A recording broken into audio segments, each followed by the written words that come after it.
Okay, so we've been talking about Dukkha and Soulmaking and that whole nexus between the two, how they bear on each other, and that draws in, of course, the structure of the Four Noble Truths and our interpretation and conception of the Four Noble Truths and the relationship with soul-making, because the Four Noble Truths deal essentially with dukkha. Its arising, its causes, its release, etc. And we began this talk many parts ago now. We began it looking at and drawing attention to the ways sometimes it's possible for imaginal practices or soul-making practices, if they're kind of related to in the wrong way, or if we don't quite have the right pieces in place, it's possible that actually they give rise to dukkha. And then we moved on to look again at some of the ways and some of the aspects of how imaginal perception, sensing with soul, can actually release dukkha, relieve suffering. Excuse me. So if we stay with that piece a little longer, the way soul-making practices relieve dukkha. We've talked a lot about individual instances and what's going on there and how that works. We could also make a kind of, if you like, an observation at a larger scale, and it seems to me so far, and it seems to me that it's much less likely for the inner critic to arise, or the kind of suffering of ego measurement to arise in the context of or in relation to soul-making practices and that whole soul-making path or imaginal practice, etc. It's much less likely for that kind of suffering, ego measurement, inner critic, etc., to arise there in that context, or with respect to that kind of conception of a path or set of practices, than it is for it to arise in relationship to, say, emptiness practices, or the movement and the quest, the search for the unfabricated, or fabricating less and the opening into the unfabricated, or jhana practice, the exploration of the 8 jhanas that the Buddha referred to, or the whole kind of search for stream entry, or other stages of awakening. So this is just an observation, and it makes a lot of sense to me why that might be so, because at least the way we have been presenting it is, this soul-making business is without any final goal. So unlike a jhana, or the unfabricated, or stream entry, or whatever, there's no kind of stages of progress or a final kind of goal mapped out. And we'll return to this in the next talk, hopefully, but I would actually rather conceive the path more open-ended that way. So there aren't these kind of gradations of progress, stages of progress by which one measures one's progress, nor some final goal that one can say, I've arrived at, I haven't arrived, my friend's arrived but I haven't, or whatever it is. And so in the absence of that kind of ladder of measurement, the ego structures around measurement and the inner critic have no scaffolding for which to kind of fabricate themselves, on which to fabricate themselves. And so that whole pain that arises, and so difficult for so many people in our culture today, the whole pain of that inner critic and self-measurement and comparison, etc., it really doesn't arise so much. It seems really not to arise so much in the soul-making movement and the soul-making practices. As I said, this is something we'll return to. But again, at a kind of larger level, I want to dwell a little bit just today on a kind of larger level, talking about paradigms and conceptual frameworks with respect to dukkha and how we conceive of dukkha and causality of dukkha, etc. So let me share something with you that something from an interview some time ago with a student who asked for an interview around to talk about soul-making and imaginal practice and that kind of thing. And I have a permission to share this, as usual. So quite a lot came up, and she was telling me as part of the interview something about experiences she'd had in relation to eros and image, etc., in the past, and right from her childhood through her adulthood, etc., as part of the interview. And she shared that she came from a childhood where her parents quarrelled quite a lot, and that wasn't something she liked at all. She really wished that they hadn't quarrelled so much and found it difficult, unpleasant. And she also shared that perhaps when she was maybe around 8, that she used to go to bed, awake in bed, would have these fantasies of, or images of, it was a little vague, but something like some men taking her or dragging her down into some kind of mine or a coal mine or something, and then doing sexual things with her or to her. I don't think she used the word abuse, but we were exploring this a little bit, and I asked her what that felt like, or what its effect was, and what exactly they did, and she couldn't remember what the effect was, or what her feeling about it was at the time. Okay, so let's just slow down here. I don't want to go, to ride roughshod over this. I know that just hearing that kind of image is, just as an image, can have quite an impact. There's been a lot of news recently about sexual abuse and actually the exposure of that in Hollywood and the film industry and elsewhere. So let's just take time here and take care of yourself if that does kind of bring up difficult stuff for you. What I want to focus on here is something about, as I said, images and conceptual framework. So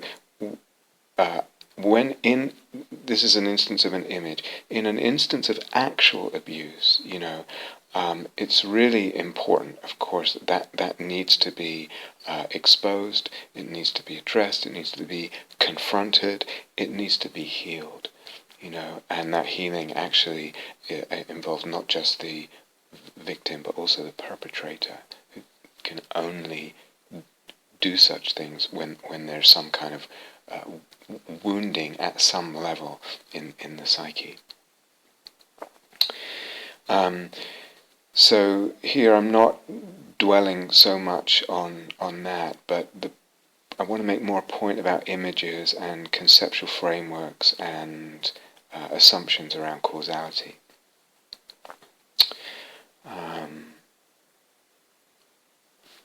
So I'm just aware, even just sharing that as an image can have an impact, so I want to take care around that. And she also shared that she grew up, she was raised as a practicing Catholic in that household with a Christian education, etc. And she also had in her youth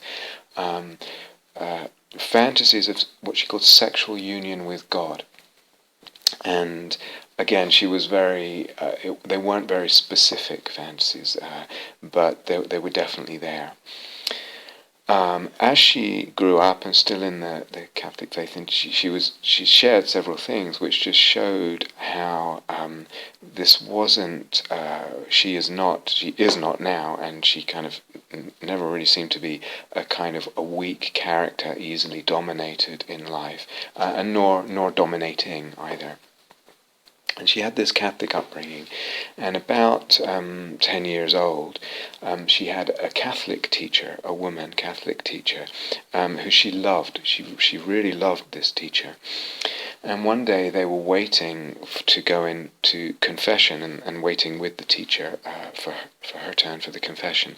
And the teacher was wearing furs, was wearing a fur coat or a fur scarf or something. And the student challenged her, said, "Why are you wearing dead animals? Why are you wearing furs?"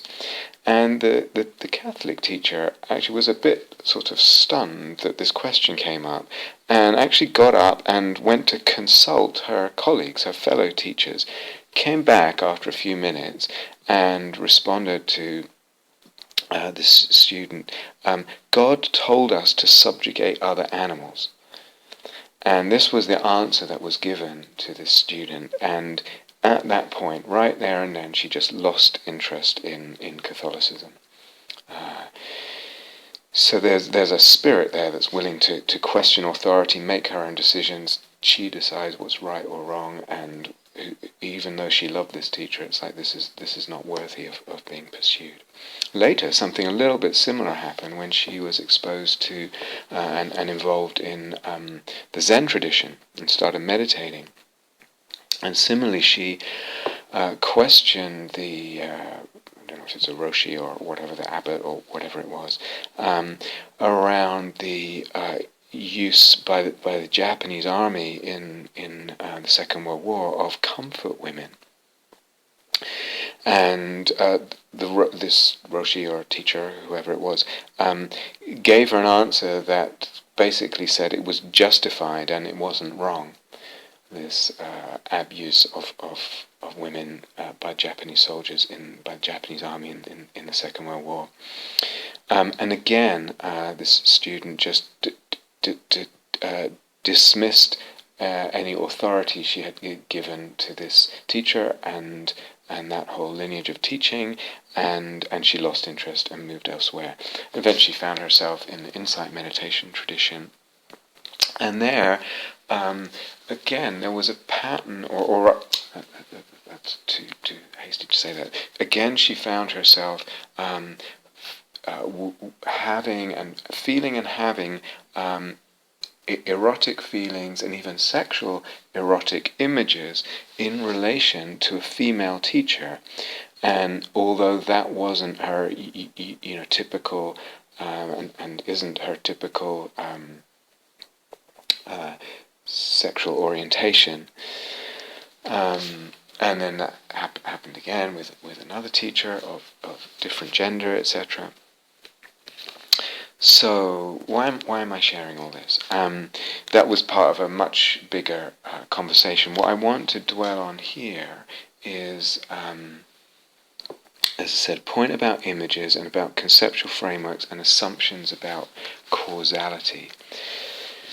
So in the course of that interview, which was quite a long interview if I remember, we talked about the initial image of the coal mine and whatever, that sort of sexual image in the coal mine being dragged down or taken down.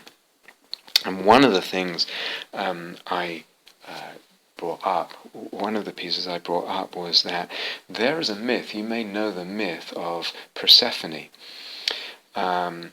Persephone was a young, beautiful goddess out with her friends on a mountainside, I think in spring, in a beautiful mountainside, picking flowers, I think, and stooped to pick up a particularly beautiful flower. And as she bent to pick it up, Hades, the god of the underworld, who was either using the flower as a disguise or something, or the flower changed. I can't remember the details, excuse me. But basically Hades snatches her and drags her down into his realm, his kingdom, the underworld. And then there's quite a long and complex and interesting myth with her mother Demeter grieving for her and searching for her. In the end, or rather the outcome of it, if I remember rightly, is that Persephone is taken as wife of Hades and becomes queen of the underworld, and then divides her time between the upper world, our world, this earth of the human world and the world of nature, and the underworld, the world of spirits and souls. And where she is the queen of that underworld, and I think she spends half the year in the upper world and half the year in this underworld. And now I'm borrowing from James Hillman, who uses that myth, who points to that myth as a kind of archetypal myth or archetypal presentation of a kind of emphatic soul moment in the sort of story of human souls, what he calls the initiation into the underworld, into the underworld of soul. So in his view, it doesn't necessarily have anything to do with sexual violence or sexuality. It's a myth of being pulled down, of innocence, apparent innocence being pulled down into a whole other dimension of things that involves darkness, that is actually about soul. The underworld is the realm of souls, and that has to do with death and the kind of dark and also pathological, or seemingly pathological, sides of the soul. And as I pointed out in an earlier talk in the series for Hillman, there was a real emphasis. He never let go of this emphasis on the necessity of the soul, in his view, the necessity of the soul to pathologize and to create pathologies, to create kind of complexities and ensnarements and entanglements in dukkha. And so this myth of the Persephone being dragged down into the underworld, and then that becoming her half, or a domain where she spent half her time, where she was actually in her element there. This is a myth of initiation into the underworld of soul and soul making. It's not about evil. It's not necessarily about sex in Hillman's interpretation, but it's about a kind of initiation or movement at some point in one's life into the realm of soul, including the pathology, including the darker realm of soul. And so I was sharing something of this Hillman's point of view there, and we were looking at this together, and I pointed out a possible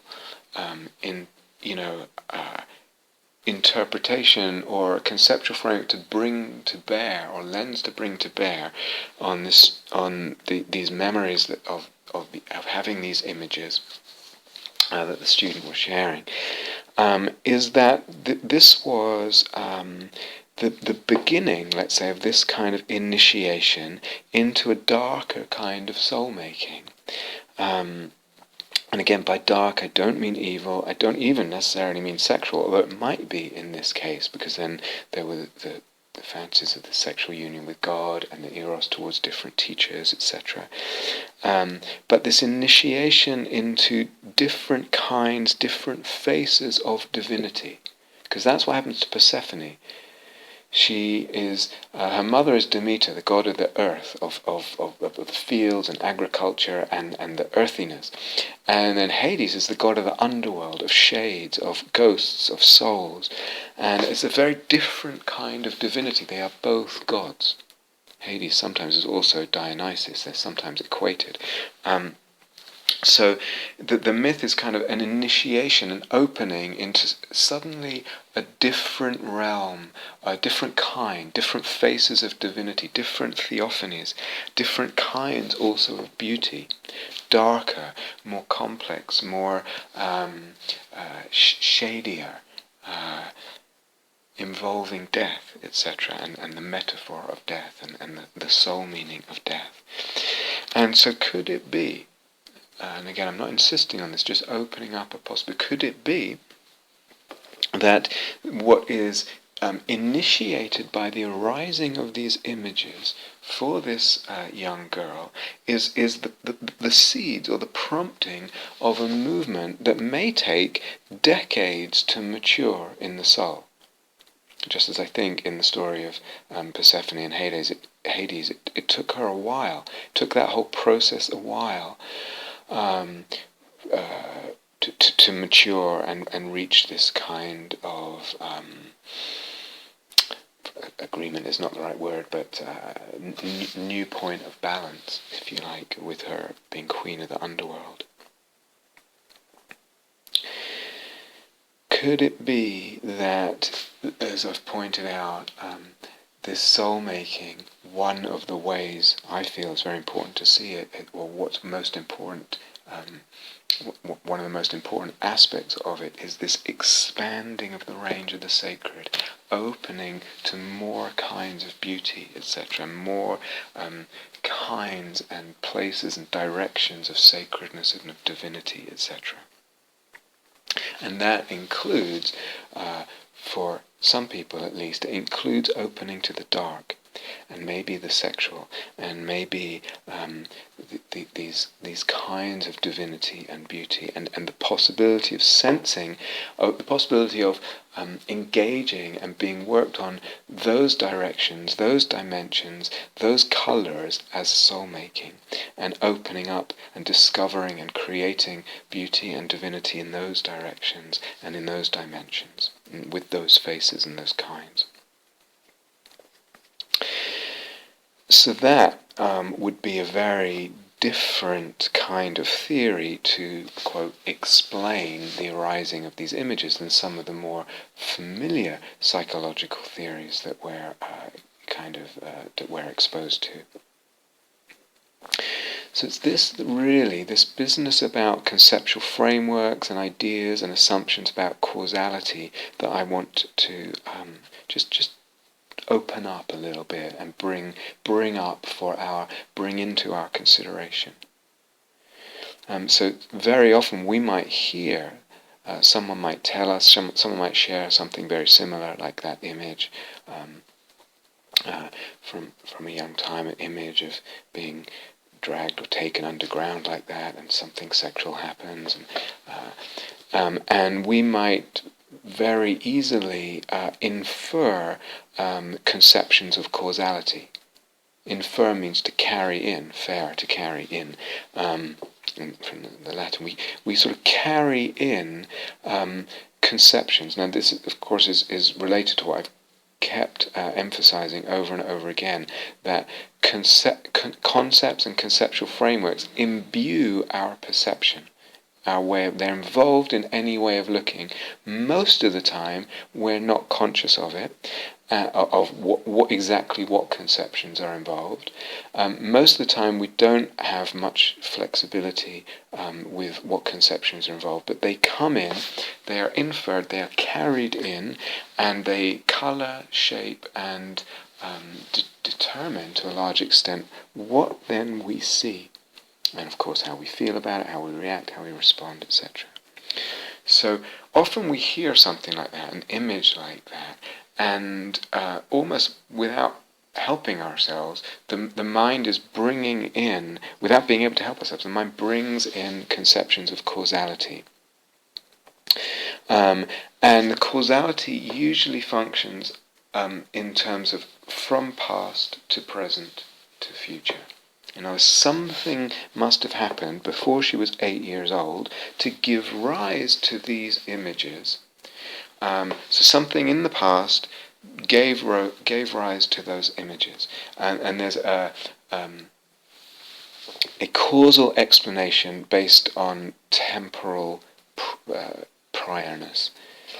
Versus, as I mentioned the other day, a kind of what we might call a teleological explanation, what's called a teleological explanation of causality, if you like, where somehow the being, the psyche, and what arises is pulled towards, and pulled, we could say, or for example, one explanation was, the image arises and it's pulling us towards something that we don't even quite know what it is. It's pulling us towards a certain possibility. It's pulling us towards a certain opening or direction or door of soul-making. So in that teleological view, the cause, if you like, is in the future.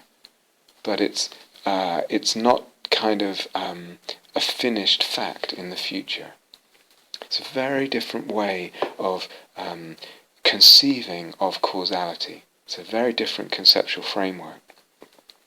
So, rather than the view, which could be very, very possible and very viable view of causality, this image arose for her when she was 8 years old. Something in the past was happened that caused her to have such a pathological image, or what many people would interpret as a pathological image, and that too is open to questioning, because when I asked her, she actually couldn't remember what the feeling of those images was.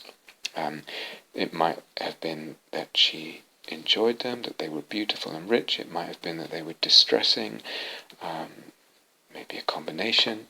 And there's much more richer differentiations we could make between between possibilities of how it actually felt for her, what effect it had, but she couldn't remember. The question is, could, in a teleological, if we bring that in as an alternative to something happened that was difficult and it gave rise to this particular pathological expression, this particular pathological image, versus actually in the seeming pathology of this image, the soul is, in a teleological way, drawing us towards something. The seeds are in the future, if you like. This is the seed being planted from the future, opening up or leading us, inviting us to a door of, in this case, wider, deeper, and different kinds of soul-making.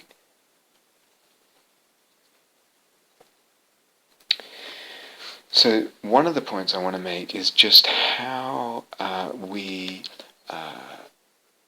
can we look and question, can we be aware of, and then also question whatever tendencies we have of assumption and leaning and narrowing of interpretation or concept regarding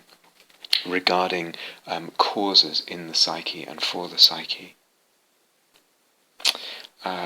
Can we acknowledge and be aware of the fact that just how much cultural conditioning there is that kind of creates habits of assumption, tendencies to lean this way, tendencies to narrow the conception and the assumption in certain ways.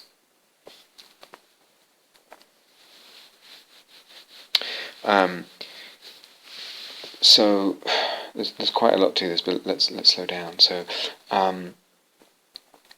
for the most part, except perhaps in times when we're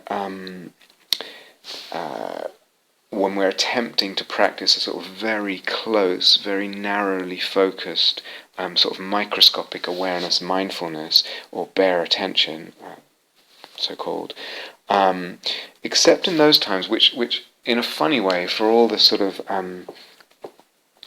clarity that they seem to bring, they also bring their own kind of blindness. When you're just myopically staring at something so close, you tend to not see the bigger picture.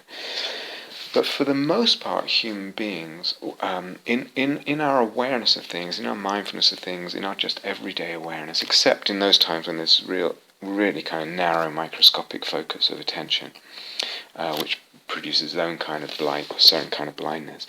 For the most part, we see and experience things with and through a lens that involves some or other lens that involves some or other concepts of causality. So causality, as I said, is part of the conceptual framework that goes on, most often not in explicit as thinking, not even that conscious, but then it can become conscious, or we elaborate on it, or we draw it out as a conclusion, or we insist on it. But whether we do that or not, it's kind of woven into our actual experience, our actual ways of looking.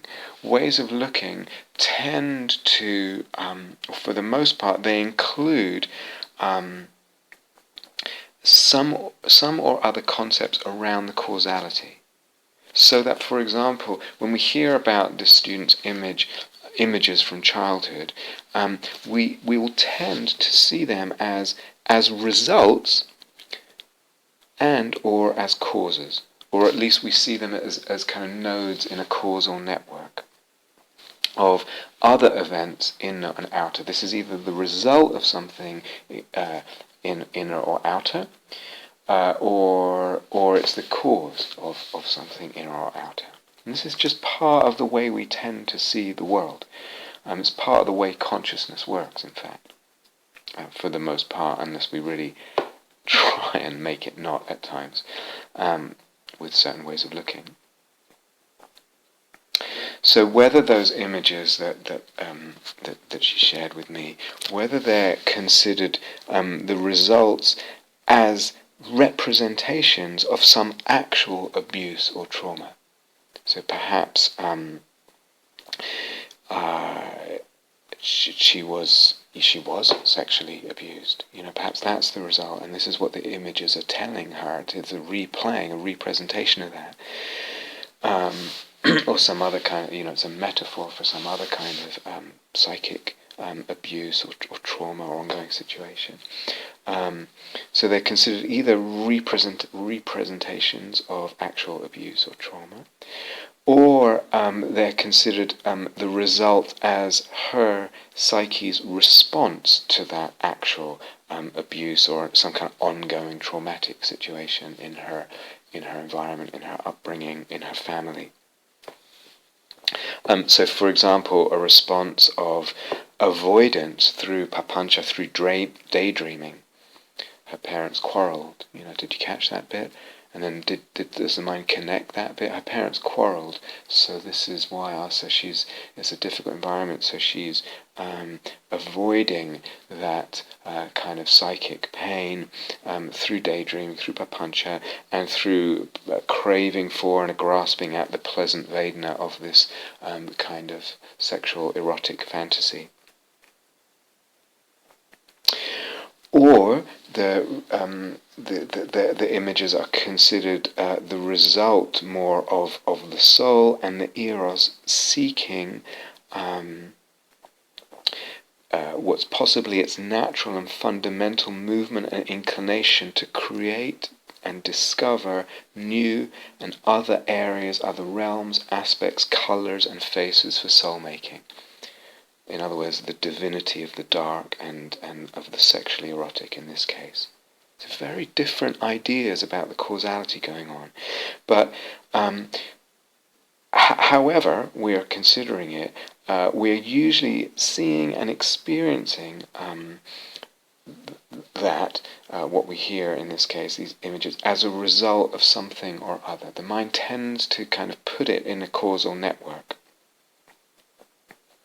And likewise, we will always kind of tend to see it, sense it, interpret it as causal, as kind of causally implicative of something or other. So again, a kind of psychological theories, conceptual frameworks come in and we say, oh, this is going to be causal of the perpetuation of that trauma. In other words, if as a little girl she just has those kind of fantasies after this or that trauma and that or that woundedness, unless she attends to it and has help attending to it properly and understanding it correctly, understanding why she's having it as a result of this abuse or whatever, then that trauma is just perpetuated in the psyche and in the nervous system, etc. Unless it's attended to and understood, quote, correctly.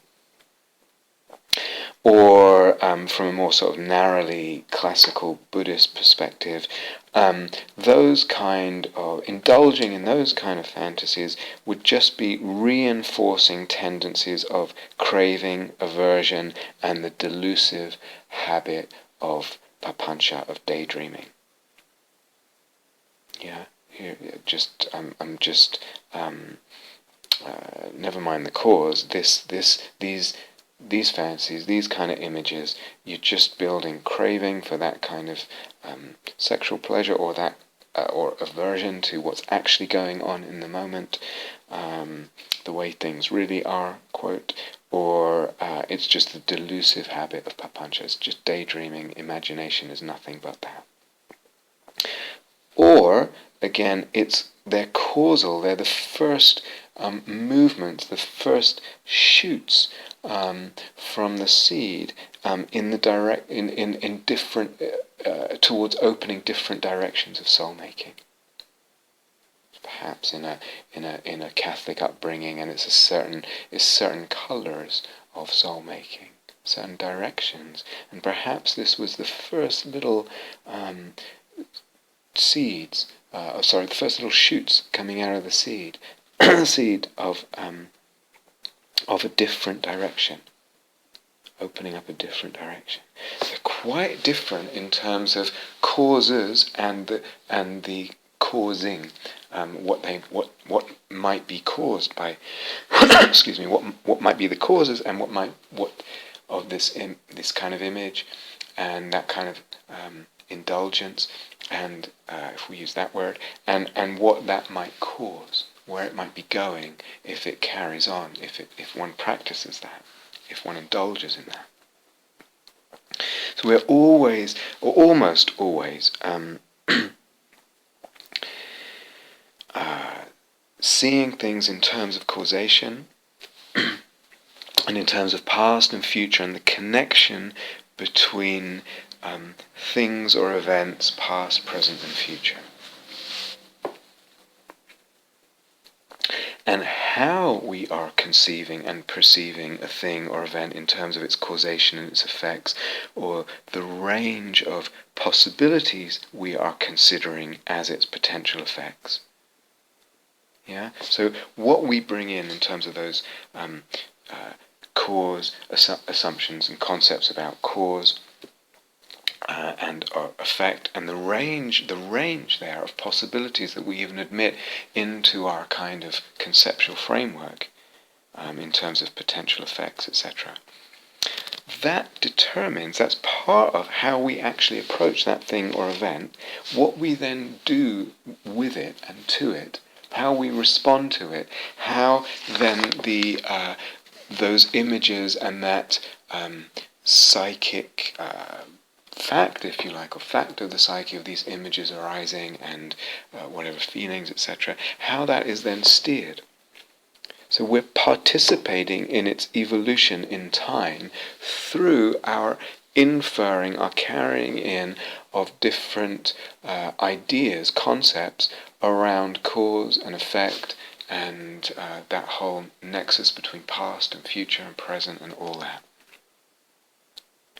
So because we participate in perception that way, and we participate through the conception, through different kinds of conception, we participate in perception, we then participate in the evolution of things in time, in this case of images and of souls and of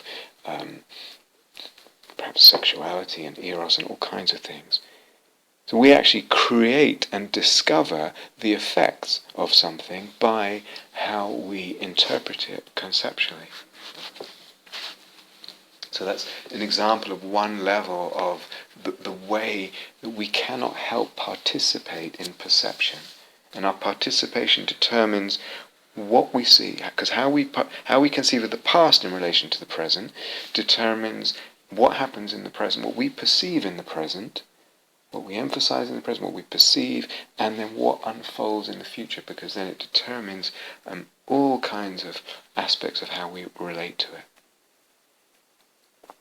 So as I said, what I'm just wanting to open up this whole range of discourse, open up areas and directions and themes for us to consider, for you to consider.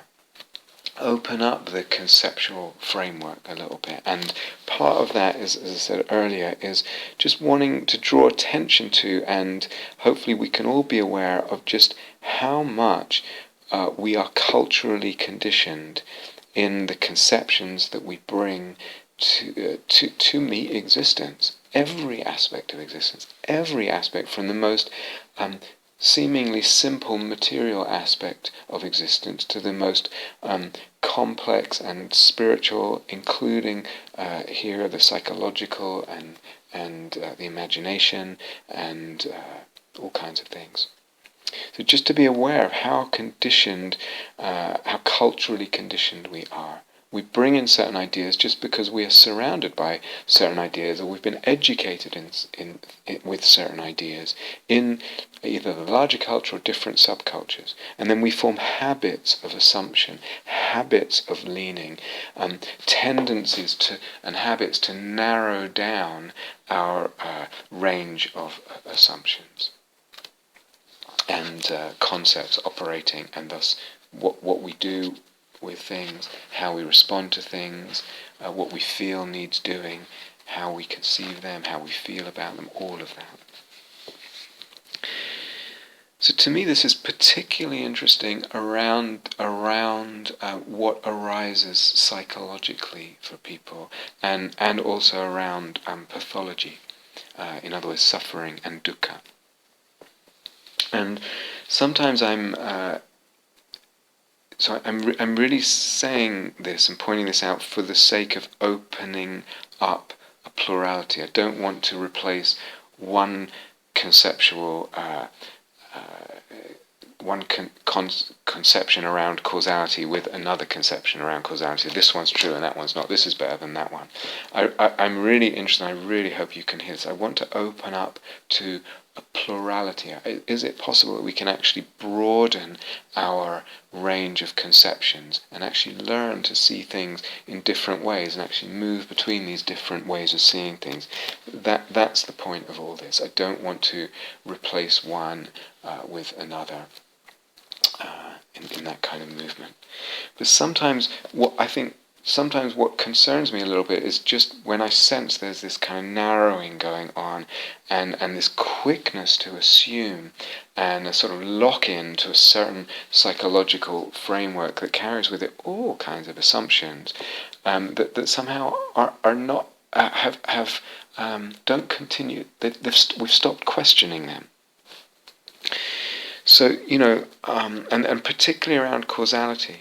So from this point of view, and in the spirit of wanting to open up to a plurality, sometimes I wonder, why is it that so often, among colleagues and perhaps in the wider culture, and the wider psycho-spiritual movements, etc. Why is it that the kind of the universal experiences, for example, and traumas of physical birth and intrauterine experience, or even, sometimes I've heard that the biological fact of the sperm struggling to penetrate the uterine wall or the ovular wall, what these kinds of physical material facts, physical birth, intrauterine existence, and even not even the embryo or the fetus, and actually the sperm, in its kind of desperation. Actually felt in my meditation that the dukkha of the desperation of the sperm trying to penetrate the wall, and I experience that as suffering now. And I'm kind of reliving the pain of that, and that's influencing my life. And if I can re-experience that in a certain way and relate to it in a certain way, I'll be freed of the suffering that's being perpetuated in my life right now, that's a result of that thing in the past. And sometimes I have no problem with the possibility of that. Sometimes where I get a little bit nervous is just how quickly it can shrink to the emphasis on this past, the past as causal. So why is it that those kinds of things, the trauma of birth, physical birth, the intrauterine existence, the sort of the struggle and desperation of the sperm, etc. Why those kinds of things are kind of considered more significant and more causal for what I experience and feel now, in my case 52 years later, or someone else decades later. Why is that given more emphasis and regarded as more significant and more causal than, say, my reading about, in the news, my reading about an oil spill a month ago, 2 months ago, whenever it was, off the coast of somewhere thousands of miles away, Ethiopia or wherever? Why is it the focus on the individual and the past of the individual, and this going back and back and emphasizing the past, and that's given kind of narrowed down, that's given more significance than my reading about an oil spill and how that might cause pain in my soul right now, how that might affect the way I am in relation to the world, and the whole patterns that get constructed if I'm exposed to that kind of thing, if I'm in a world that exposes me to that, and also exposes me to the kind of seeming lack of care of these things go on, and it seems like it's kind of okay. It's not really that big a deal on the scale of humanity's concerns. Or my awareness of the demise of the number of birds in Europe. Massive demise, even just in the last 10 years, massive. In the last 20 years, just at Gaia House, a lot less birdsong. Or the demise of forests in the Amazon and rainforests, and actually all kinds of forest everywhere. Or the, overwhelming amount of plastic pollution. Even today and yesterday was reading just this massive investment or cooperation between the Trump administration and large fossil fuel companies, ExxonMobil, etc., in agreeing to build $180 billion investment in new plastic-making factories in the Texas and Louisiana coastal areas, right when we're in the middle of all this news and alarm over just the realizing the extent of massive plastic pollution, how long-term pervading that is. Why are these things sometimes not brought up for consideration as things that are causative of my dukkha right now, and causative, as I said, of my whatever cramping I have in relationships and self-expression and whatever? Or the pain for some souls when one looks at the world and moves in the world, and it seems that one is surrounded everywhere by an emphasizing and a prioritizing of comfort and convenience and pleasure and security, way beyond actual material needs. Everywhere there's this kind of automatic juggernaut running on of just prioritizing those values, if we can call them values: comfort, convenience, pleasure, security. They are values, but those values, and then witnessing, moving in a world that for decades has and continues to emphasize those kind of values, and what that gives birth to, and the concrete material things and facts and artifacts that gives birth to in the world. And the pain of a soul, and maybe can't quite even articulate, this is my pain. I'm somehow trapped in this kind of Kafkaesque world where this goes on, and so few people even seem to feel it as a concern. And those kind of values, comfort, convenience, pleasure, security, the lower level values are emphasized and prioritized and invested in this kind of over and over and over and over kind of almost unquestioning way. It can seem to a soul in the world. They're emphasized over and above values like beauty and soulfulness and love and truth, and exploring what does that mean? What's that journey into opening up more beauty, creating and discovering more beauty and truth, and what does that mean? And what are the domains of truth and love, and the kinds of love, and the manifestations and the expressions and the courage to explore all that.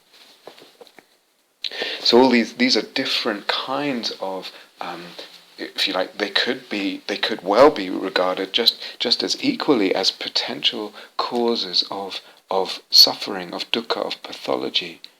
For me right now, for a soul right now in this world, just as much as this, what happened in my birth, and even how it was with my mum when I was X years old, and certainly then going back even more in the womb and with the sperm, etc. Can we open it up if it needs opening up? Can we open it up? So I have this question sometimes, and sometimes a little nervousness around sometimes what appears to me a kind of shrinking and narrowing of the concepts and all the assumptions and the kind of habits that go there. In those kinds of ideas that give real priority to what happens in the physical birth, what happens in the uterus, etc., and the sperm.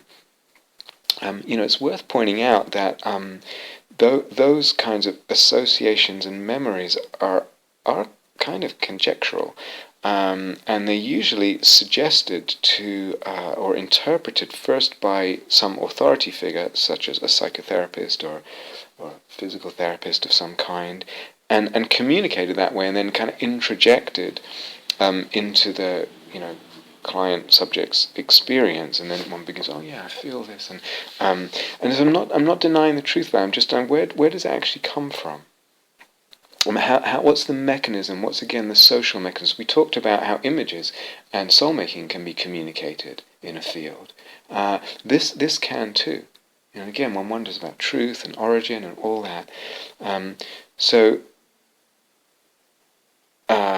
Whereas, it might be that the pain around, let's say, oil spills and environmental degradation and the kind of obliviousness or lack of care on top of that kind of environmental degradation, and the kind of what that does to a soul. Oftentimes it's not that anyone needs that pointed out to them by any authority figure. It's a kind of more independently, it seems at least, more independently arising experience by a person, rather than there in a room with an authority figure who's telling them, it's probably, that can happen too. But in this sometimes this narrowing down of the emphasis to the material past as causal, and always bringing that conception in, or leaning that way, narrowing it down that way, we can see again in that, from a certain perspective, we can see the dominance of what I called, I think in an earlier retreat, the fantasy of origin, something Nietzsche pointed out. We're kind of a little bit obsessed with how things start. And the kind of that's the yes, this is the origin of this now, and it's in the past.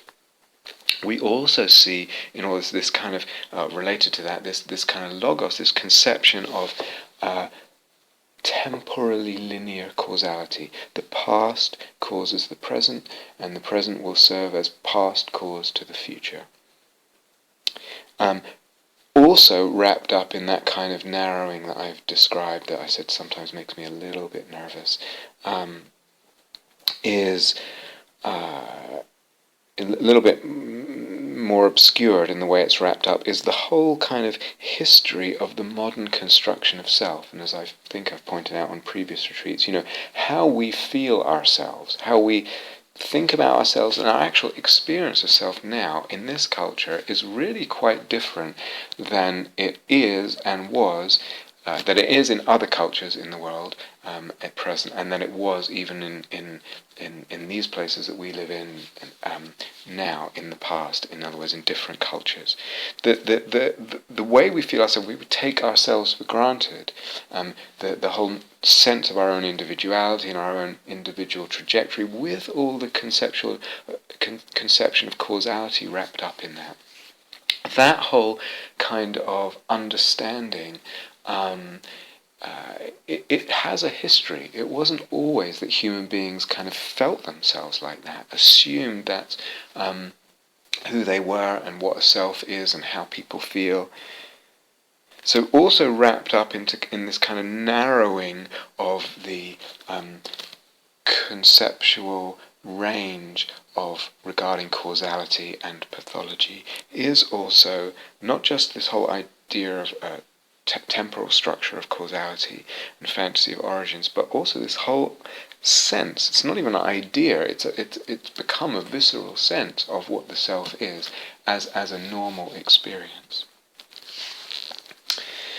But again, please, I'm saying all this I don't want to replace a certain paradigm of psychological paradigm with another one and say this one's better than that one, this one's more real than that one, this one's more true, or whatever. I'm actually more interested in the narrowing, and my hope is that we can open up our views and open up the kinds of conceptual frameworks that we can bring to bear and entertain. It would be silly, and extremely silly for me to say, or to try to point, to try to make the point that the past doesn't affect the future, or that trauma in one's past or a set of difficult conditions don't affect the future and the growth of a human being. That would be really silly. So I'm really not denying that. I'm not denying the importance of what we need, those kinds of ways of approaching and looking and healing and thinking. But what I'm really interested in is opening to a plurality of conceptions, a plurality of conceptual frameworks and causal theories and causal thinking. And what happens if we can open up to a plurality and move between the different conceptual frameworks of that plurality? What would that give us? What would that offer us? What would that open up for us?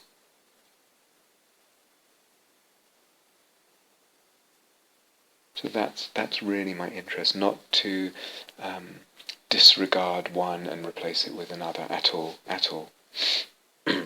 So each of them becomes a paradigm, a conceptual framework, a sort of lens framework that we can enter into in regard to this or that suffering or this or that experience or whatever, and move between these.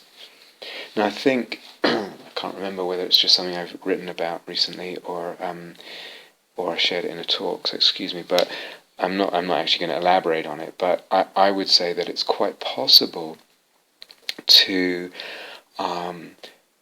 place the concepts, as we're using the concepts of eros and soul-making, to construct or discover a kind of psychology, but also developmental psychology, a psychology of human development based on eros and soul-making being the primary drives.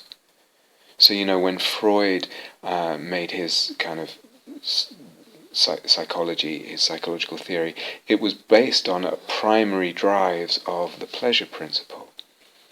and the images were their Oedipal fantasies there.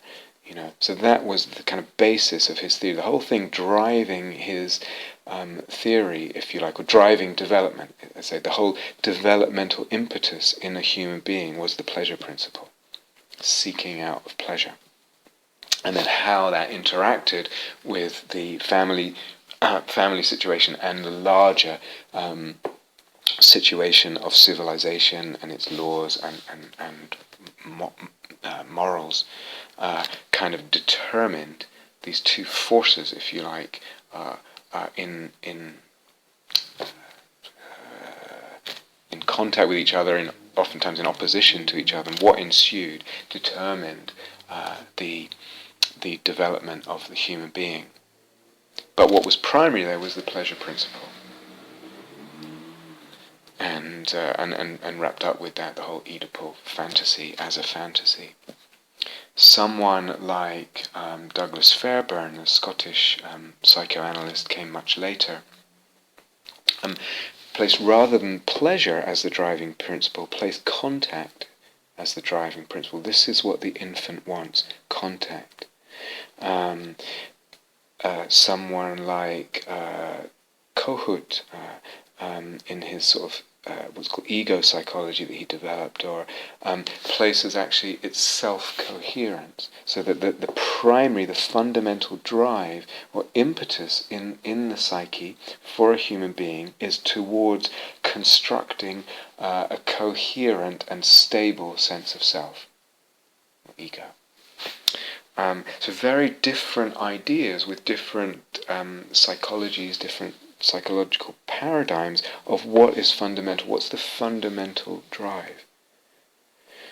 So you can hear in that, actually, in the closest, at least the closest sounding, it would be the Fairbairn, of those three examples. There are many others, of course, but just to give those three as examples. The closest sounding to what we're talking about would be Fairbairn in the contact.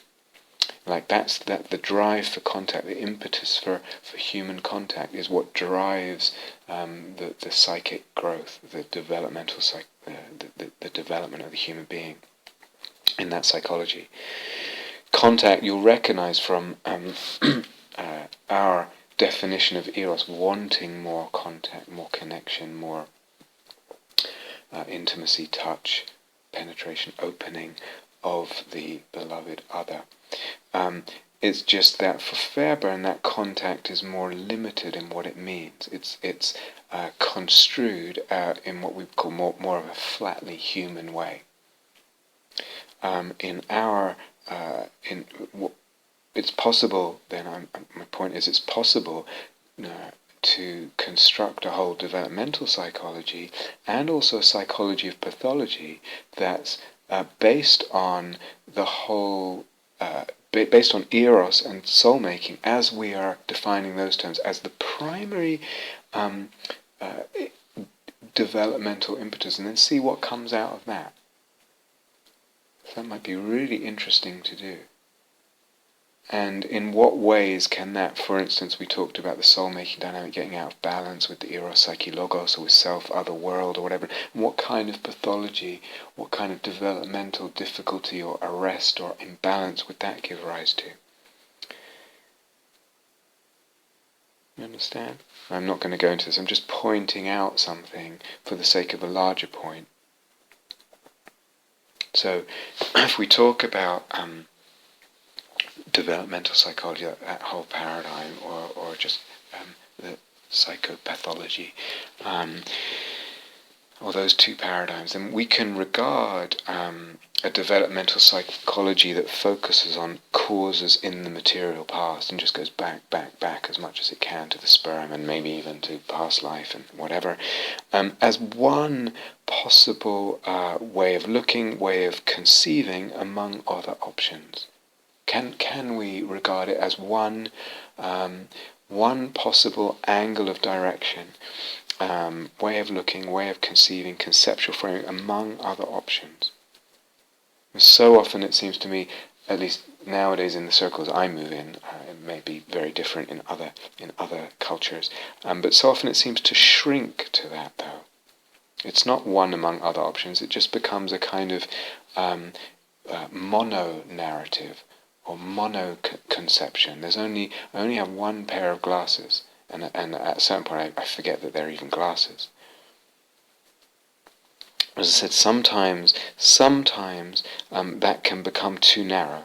That kind of lens can become too narrow. We might miss then the political, social, cultural, environmental causes of dukkha.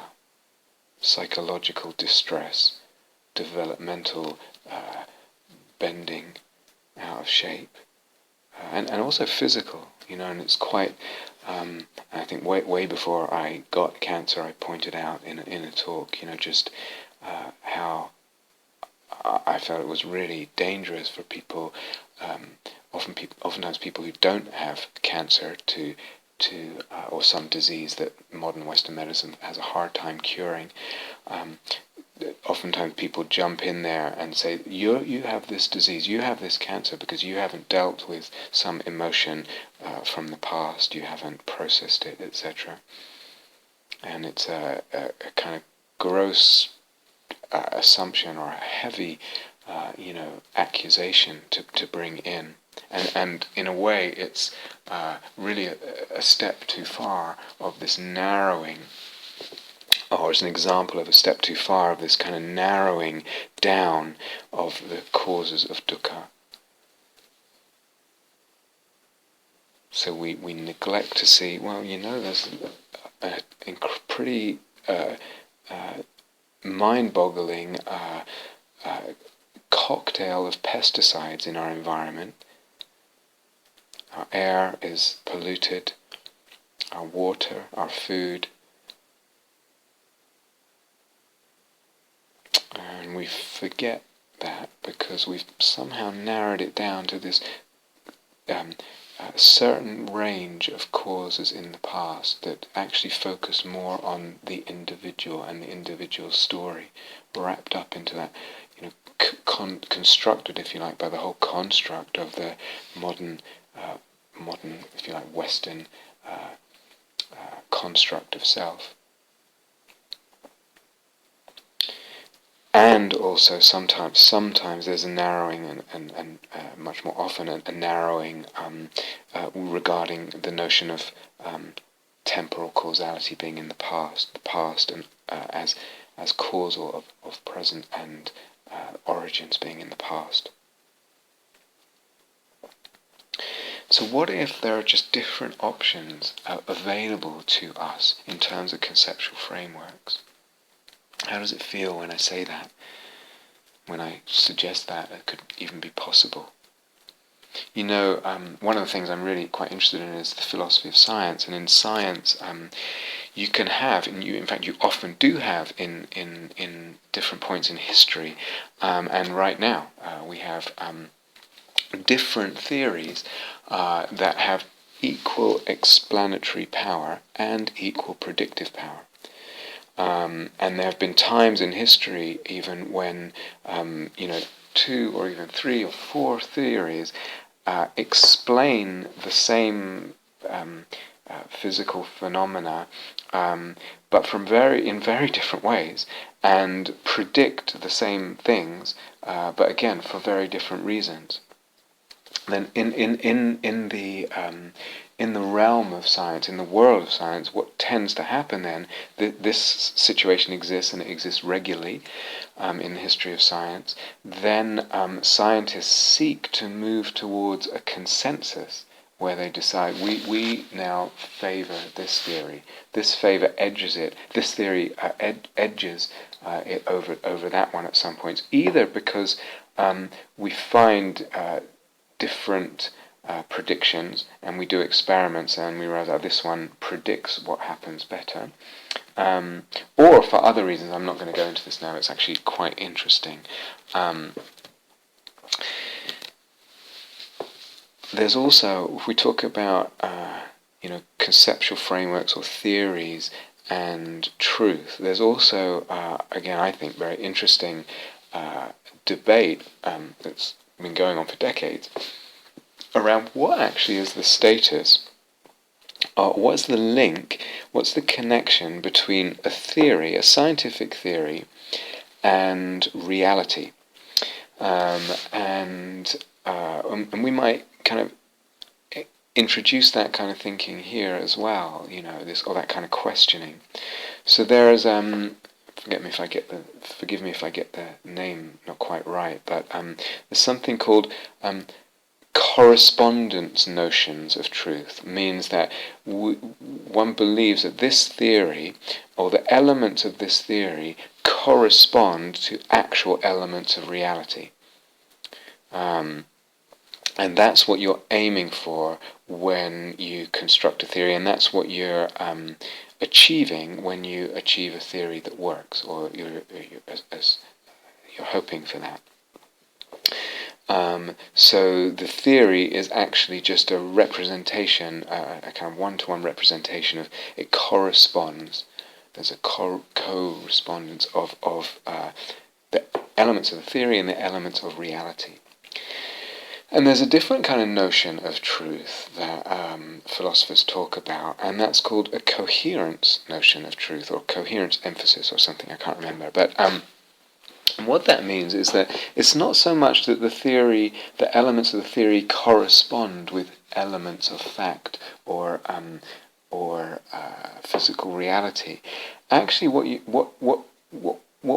we've got when we say this is a truth or this is a theory that works is that the elements of the theory fit together in a coherent way, but more than that, they fit together in with other theories that we have, so that they fit well with our sort of, and in a coherent way with our, if you like, family or set of theories and conceptual frameworks for looking at the world and interpreting existence. So that to me is quite interesting. And what if we reflect in those kind of ways? So some of you have more of a bent to think about these things conceptually, and I think actually for me it's part of the whole soul-making dynamic at some point to actually ponder these things and kind of exercise one's muscles there. It actually is soul-making. But if we bring in these concepts or these different notions of truth in relation to the soul-making paradigm and how that may or may not affect our thinking and reflection and use or movement between all these different psychological theories and theories of human development and psychological development and theories of psychopathology, etc., and theories of why dukkha arises now and all that.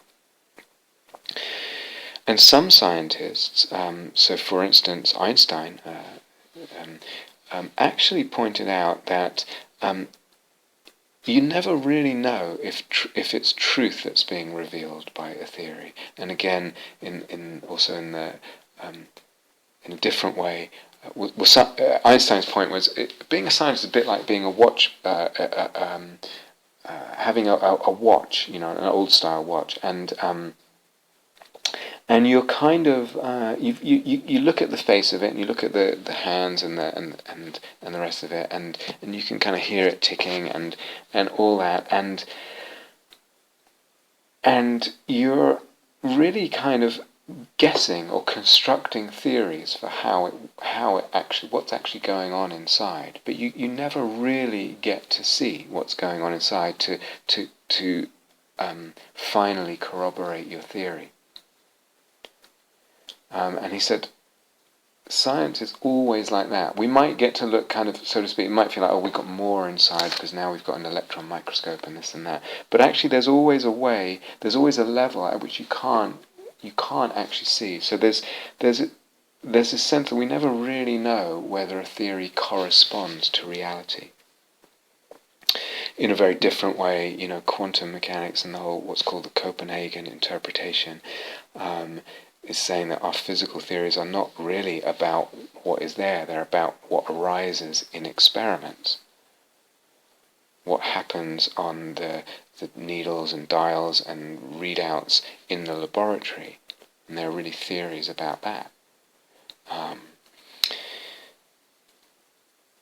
I think also Richard Feynman, who won a Nobel Prize for his quantum electrodynamic theory, also says something similar, I think, in his Nobel Prize acceptance speech. But I was trying to find it before this talk, but I couldn't actually find it. But I think I remember him saying something similar, and just pointing out how interesting it is that you can have really quite different theories that have similar explanatory power and similar predictive power.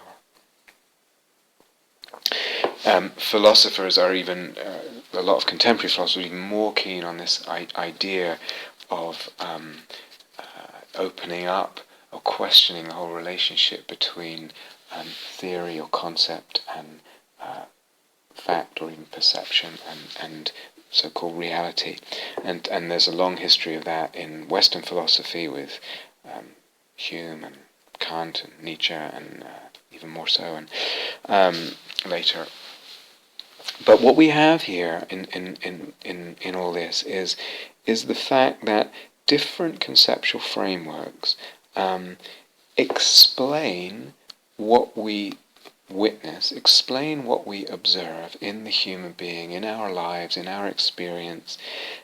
Different conceptual frameworks explain that differently. And they open up different directions, or they lead us in different directions. Maybe that's a better way of saying it. They point us and prompt us in different directions. Different conceptual frameworks explain what we observe very differently, or somewhat differently, and they also prompt us in different and direct us in different directions.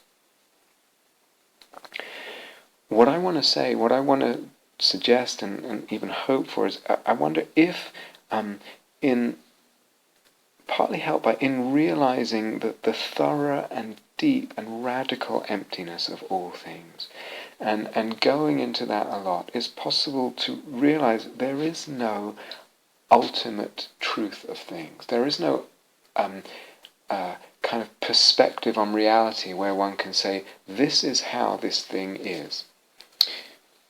And that kind of extends from there. One realizes that and extends from there, and that understanding goes deep, and one realizes it extends also to conceptual frameworks. Doesn't mean to say they're all equal. We'll come back to this in hopefully the final talk of this series.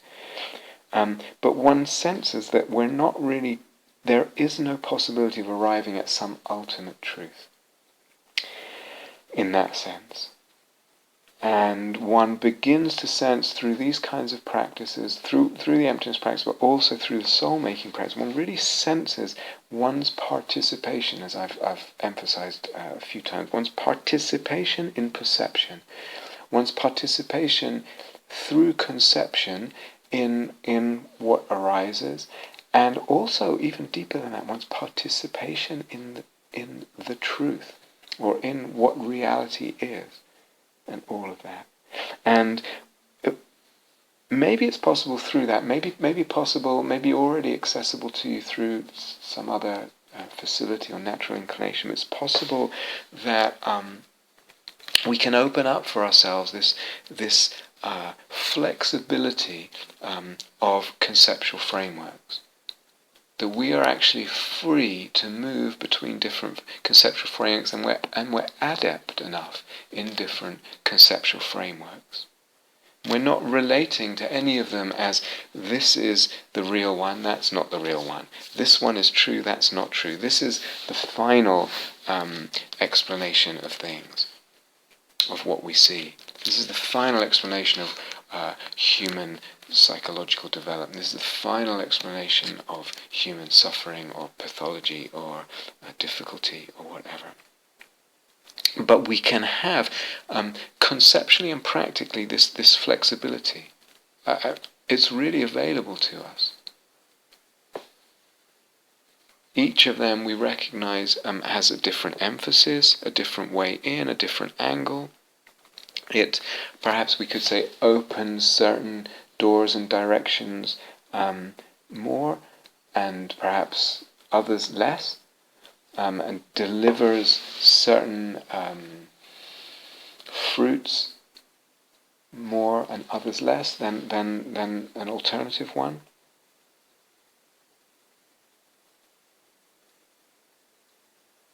but we can, at times at least, entertain a conceptual framework that, because that is a conceptual framework that stimulates and supports and opens soul-making.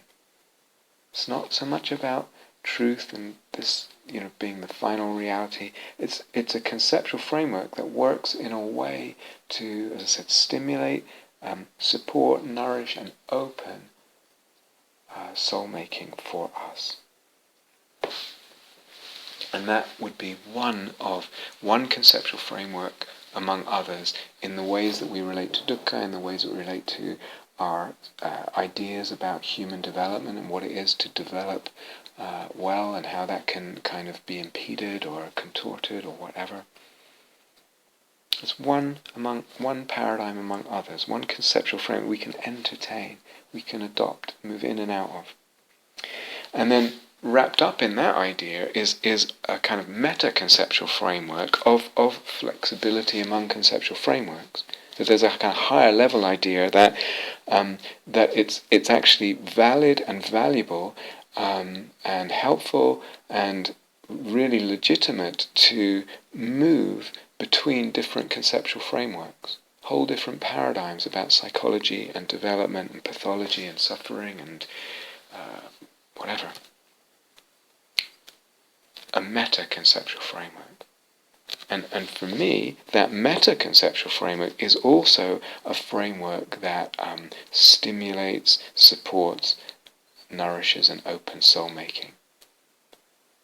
To me, that's actually part of the soul-making paradigm, the larger soul-making paradigm, that there's this flexibility of between conceptual frameworks. And that idea has its place in soul-making.